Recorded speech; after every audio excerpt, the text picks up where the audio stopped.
Today we're covering a story that shows just how powerful YouTube has become and how quickly online content can spill into real-world consequences. Over the past few weeks, a YouTube video alleging widespread fraud in Minnesota's daycare system has gone massively viral.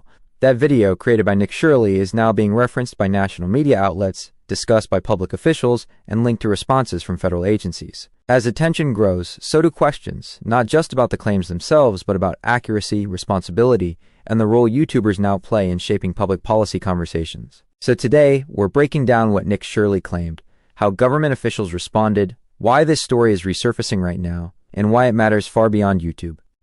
Nick Shirley is a political YouTuber known for investigative-style content focused on government spending, immigration issues, and alleged misuse of public funds. His videos often include on-site footage, direct commentary, public records references, and a strong editorial perspective. He's built a large audience in the US and other Western countries, particularly among viewers interested in government accountability and alternative media coverage. But in December, one video dramatically expanded his reach.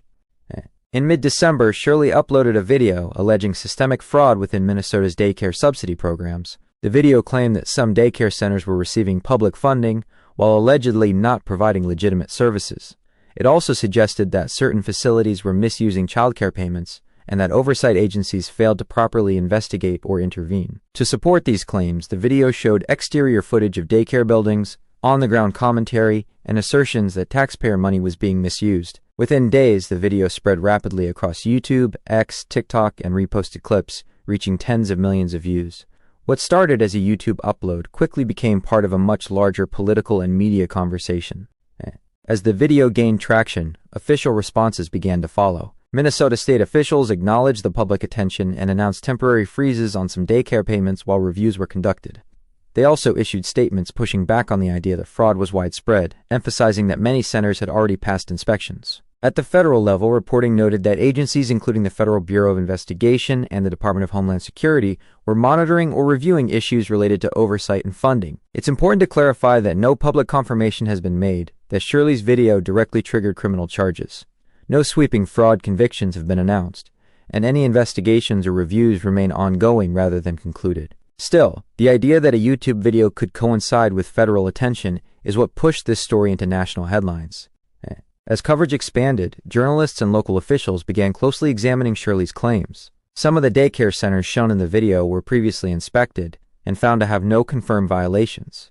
Critics argue that visual footage alone does not establish fraud and that misleading framing could cause reputational harm to legitimate providers. Additional controversy emerged when journalists highlighted past comments where Shirley allegedly referred to parts of his work as satire or commentary. This raised questions about how literally viewers should interpret his allegations. Shirley has defended his reporting, stating that his work relies on publicly available information and that his goal is exposure rather than prosecution. He argues that verifying claims and pursuing charges is the responsibility of authorities, not content creators. This tension between creator-led investigations and traditional verification standards now sits at the center of the debate.